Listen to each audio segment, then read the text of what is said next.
Welcome to the session on management principles and functions. Management, which is an art and science of dealing with people to ensure that you get optimum utilization of your resources, maintaining the three E's: economy, efficiency, which leads to effectively achieving the objectives. Today, we are going to start with the first function of management, and here we are going to ponder upon the meaning, definition, nature, scope, important processes which are involved in the process of planning. What is planning exactly, or how you define the term planning? Planning involves setting objectives and deciding in advance the appropriate course of action to achieve these objectives.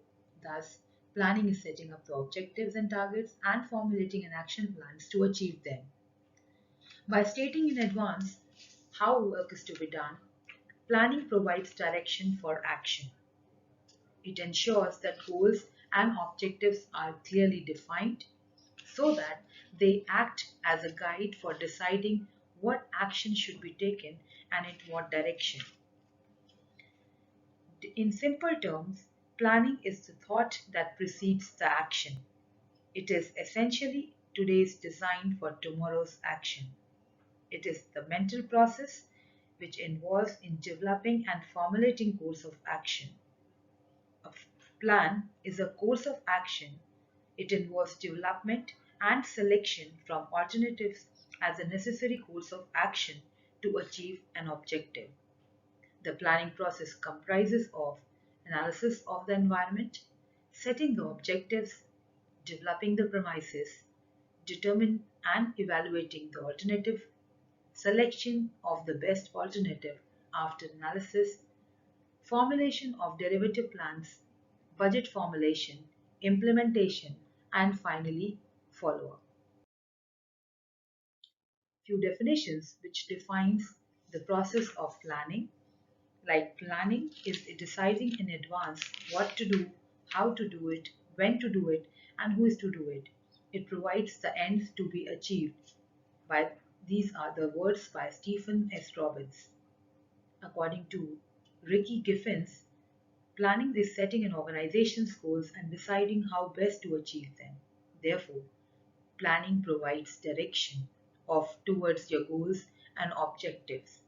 It reduces the overlapping and wasteful activities to be performed again and again. It is pervasive and it is being performed at all levels of an organization.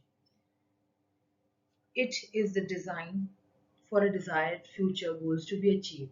So, what are the characteristics or the features of planning? It is pervasive because it is being performed in each level and at every organization's staff. Forecasting. It involves forecasting based on present and past actions which are going to be helping in setting the premises for the future course of action. Coordination of where you are and where you want to reach.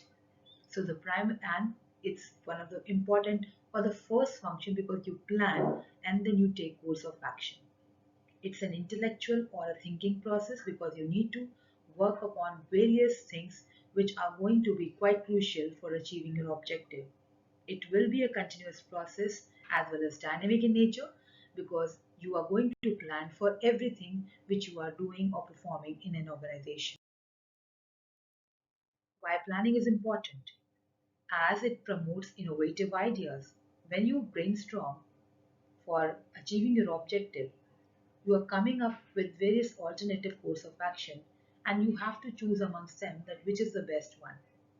It definitely facilitates decision making because then you can choose the best option or the alternative which is available to you. It provides you direction so that you can accomplish your objectives. And it reduces the overlapping and wasteful activities that may be hindering you from achieving your objectives. And it reduces the risk of uncertainty because you don't know what is going to happen in future. So planning is just helping in advance of what can become because you're forecasting. You're making your decisions based on what has happened in the past, what may happen, and how it's going to happen. Types of plan. Plans can be procedural, policy related, method related, rules related, program based, budget based, objective based, or based on strategies. The next very important part is the process of planning. It starts with setting the objectives or goals for an organization, then developing the premises on the basis of which you are going to identify alternative or course of action to be taken for future course of action. Then you are going to analyze, evaluate each and every course of action and find out the best one which will be selected for the course of action to be performed for achieving the objectives. Finally, implementing the plan and taking a follow-up action or a feedback just to ensure that everything is in the right. What can be the criteria for evaluating a good plan?